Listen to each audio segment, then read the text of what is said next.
The hot seat this evening, Craig Pheiffer from Absa Private Clients. Thank you so very much for joining us, Craig. Great to have you on the program. So you're saying that pessimism can actually work out for you. How so? Well, are you shorting?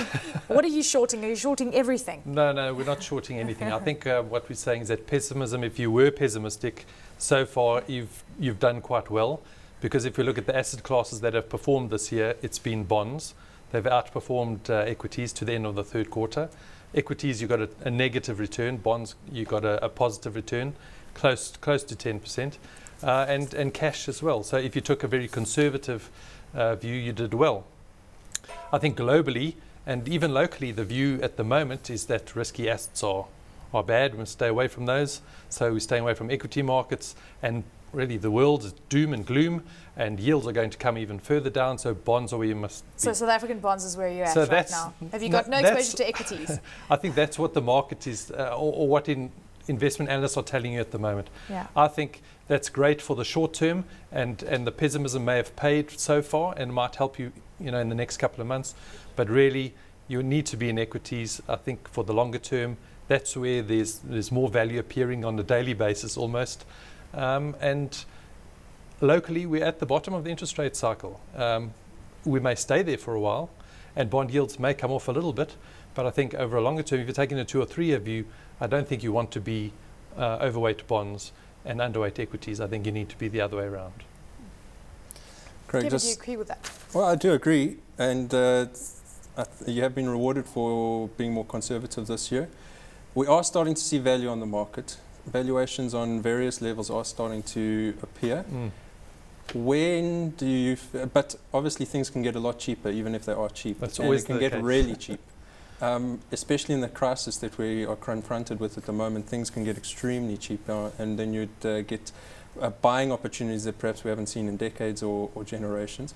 How do you manage that difference between seeing that valuations are cheap and making sure that you do get into it, or holding off and waiting for an even bigger bargain? Look, I think you don't know, and you're always going to take the chance that you miss out. So we would always phase into the market, into equities over a couple of months if we took a view to invest, and we do. And I mean, I've been on this program and others talking about how I like Anglos and Billiton from when they were a lot higher up. And so I just like them a lot more at the current valuations. I still believe in the commodity cycle.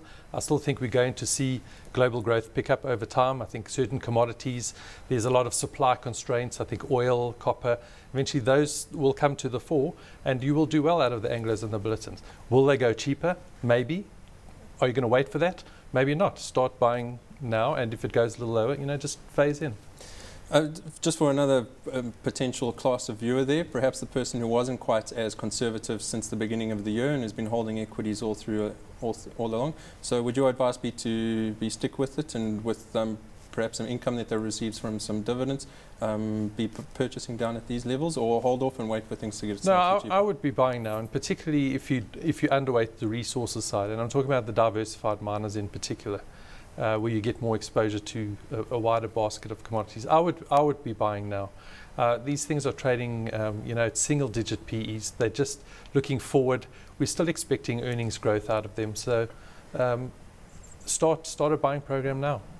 Okay, so what if we know that global growth forecasts have been revised downwards quite extensively, and if we do see a hard landing coming through China, exactly on a weekly basis, in fact, yes, trouble in the US, trouble in the EU, and we keep talking about how the resource stocks in particular are just looking so attractive right now, and they keep looking attractive as we go down the line and as we head closer to the year end. Is there a concern that you could actually be buying now and you could be in the market far too soon?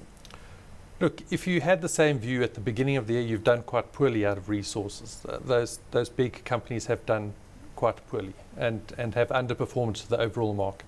And we were far more optimistic at the beginning of the year. And we were. And now yes. it's actually looking far more dire because we've got real economic data that is backing up the possible growth scenarios going forward. Yeah, I think those big companies are still factoring in, or investors are factoring in, a whole lot lower commodity prices, 20–30% lower than we are at the moment.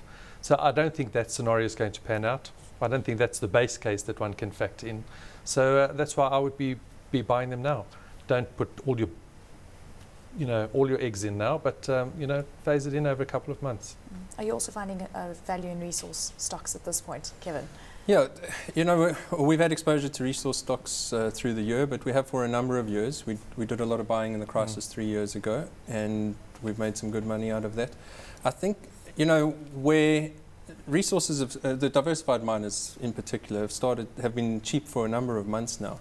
And so you have to go, well, is the market factoring in lower commodity prices? The answer is probably yes, and we've already seen a 20 to 30% correction in some of those commodities, and there's probably still more downside.